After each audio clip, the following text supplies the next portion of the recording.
사사기 4장 17절부터 24절 말씀 마음을 집중하시고 함께 읽어보십니다. 시스라가 걸어서 도망하여 겐 사람 헤벨의 아내 야엘의 장막에 이르렀으니 이는 하솔 왕 야빈과 겐 사람 헤벨의 집 사이에는 화평이 있음이라. 야엘이 나가 시스라를 영접하며 그에게 말하되 나의 주여 들어오소서, 내게로 들어오시고 두려워하지 마소서 하매 그가 그 장막에 들어가니 야엘이 이불로 그를 덮으니라. 시스라가 그에게 말하되 청하노니 내게 물을 조금 마시게 하라.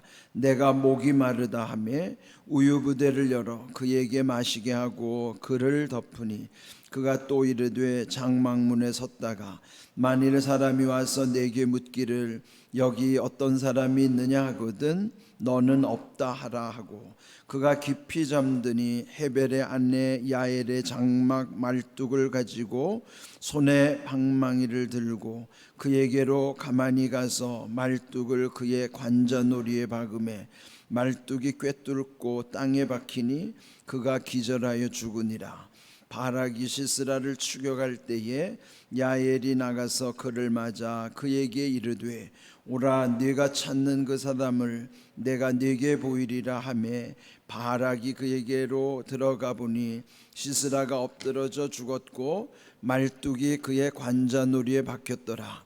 이와 같이 이날에 하나님이 가나안 왕 야빈을 이스라엘 자손 앞에 굴복하게 하신지라.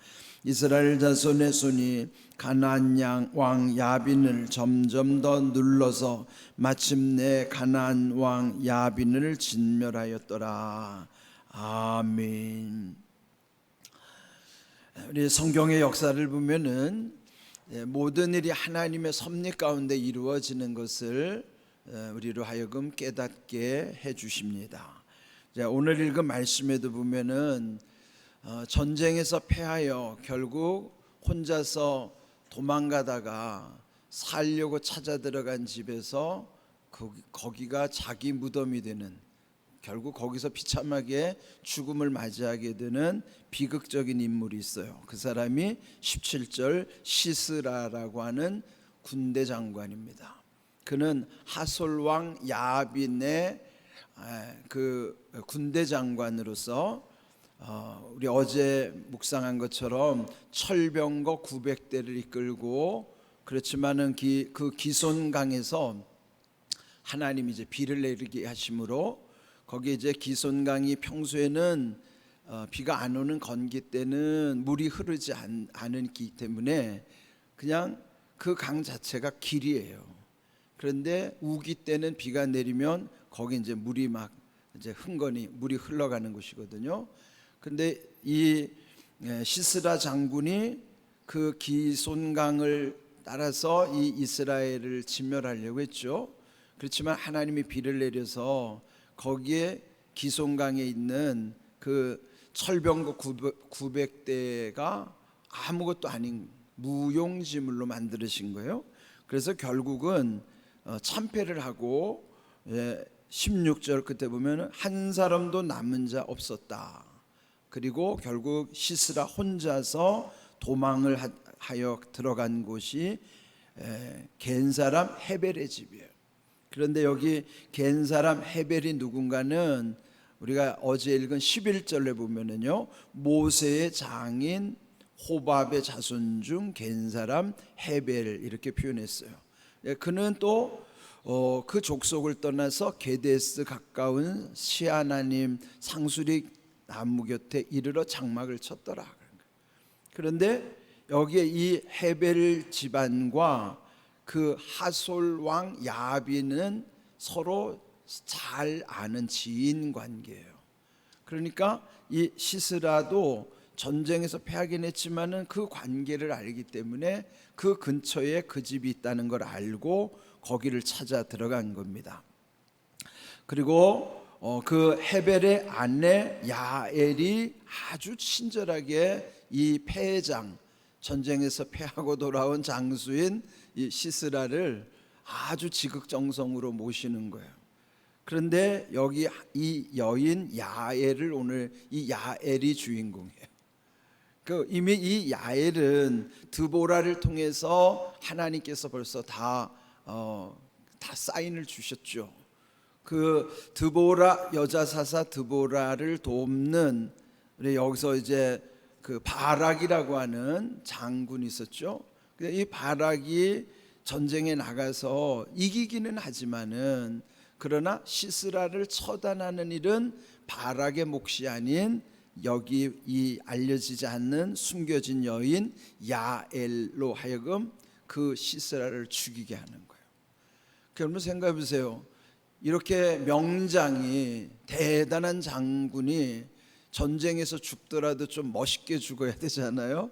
그런데 한낱 무명의 여인에게 그것도 어이없이 비참하게 죽는다고 생각해 보세요. 그는 어떻게 보면 그 장수의 입장에서는 수치스러운 일이에요.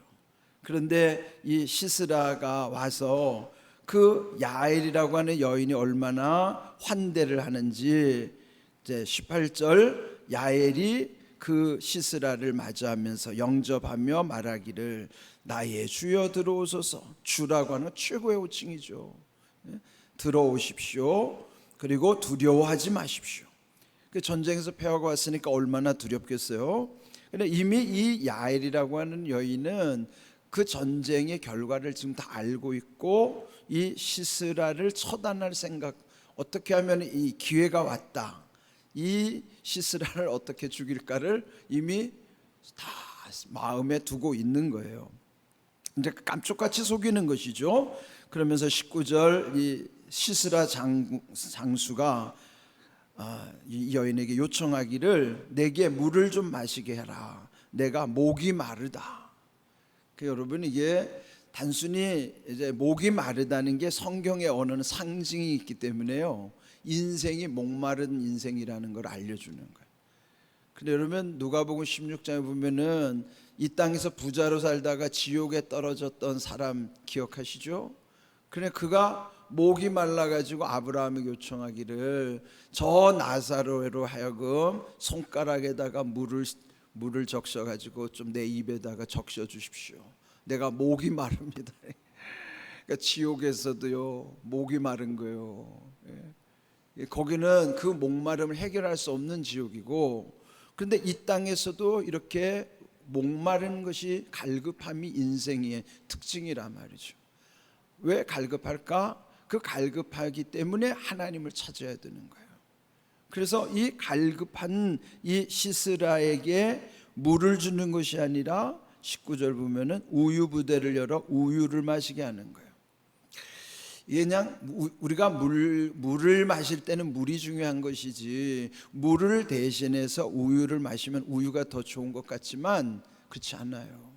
여기 지금 이 우유라고 하는 것은 그러니까 요즘도 보면은 그 우유 주사라는 게 있죠.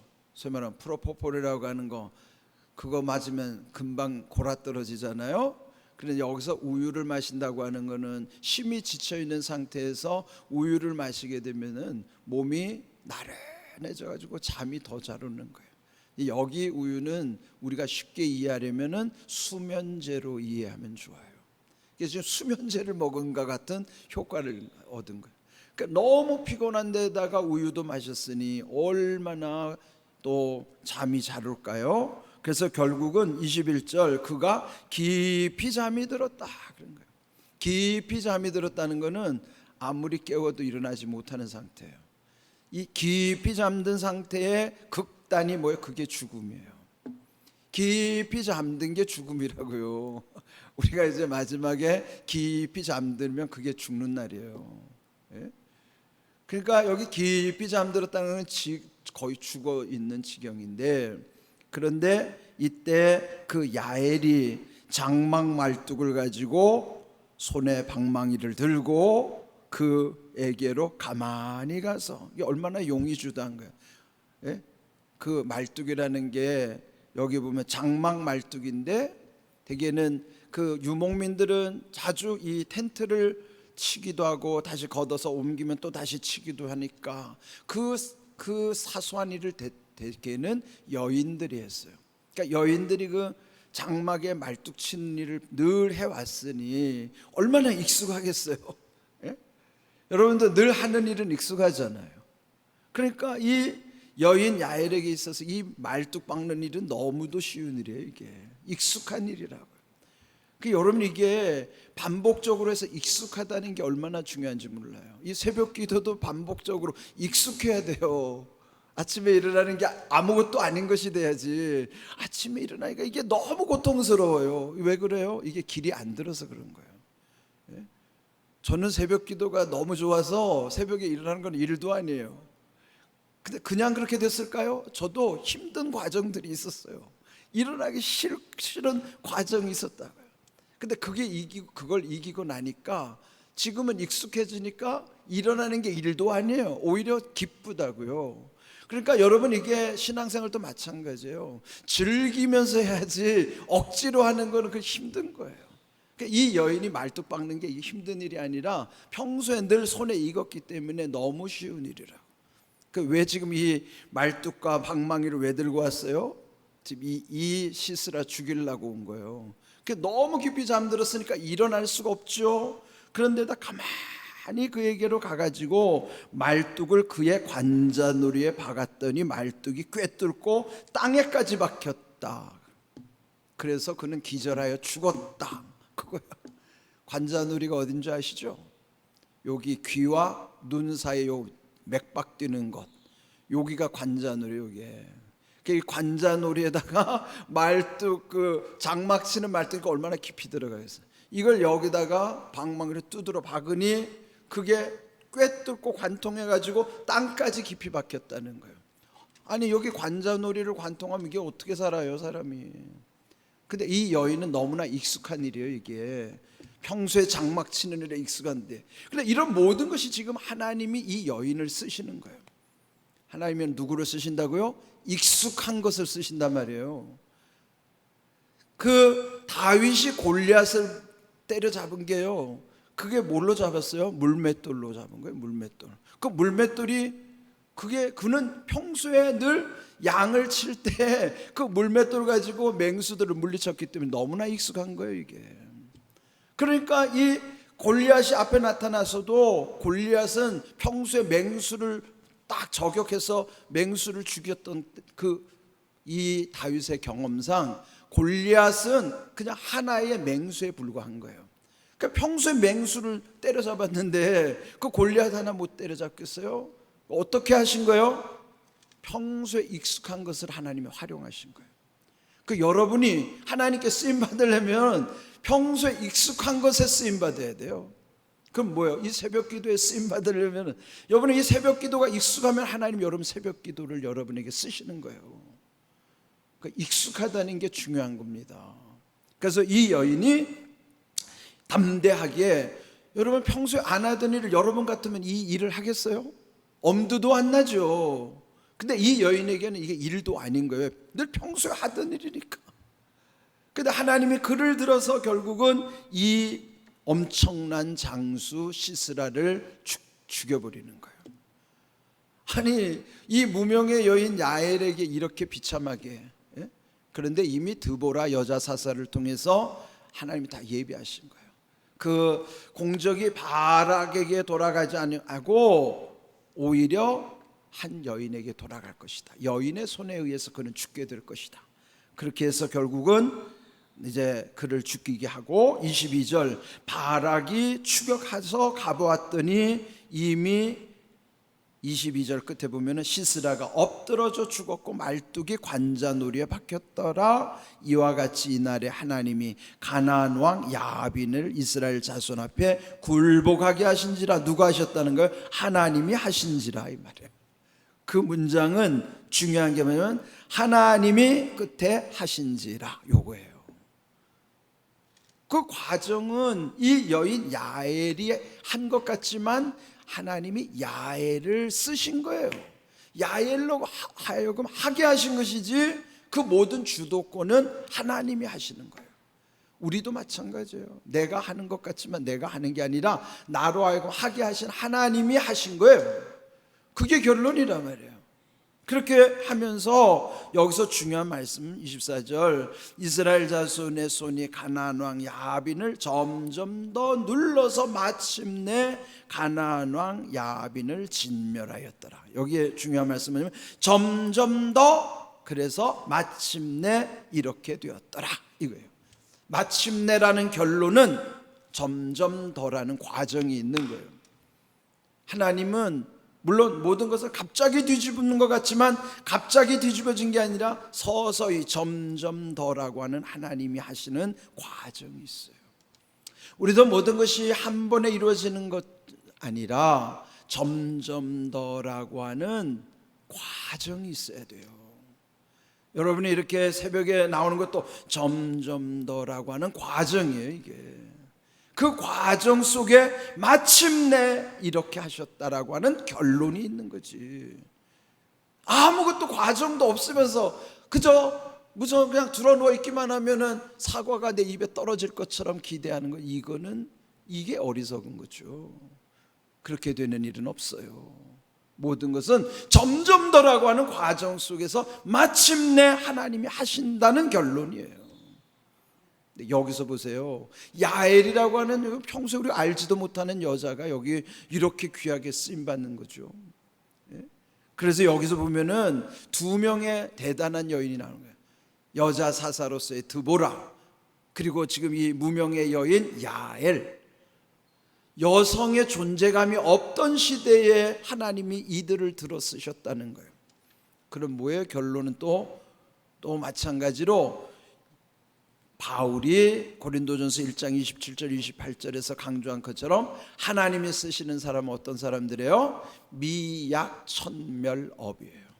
미련한 자, 약한 자, 천한 자, 멸시받는 자, 없는 자를 들어서 쓰시는 거예요. 근데 그들을 그냥 쓰시는 게 아니라 평소에 이렇게 점점 더라고 하는 과정과 그가 익숙한 것을 하나님이 쓰시는 거예요. 그 여러분이 뭐가 익숙한가를 찾아보시죠.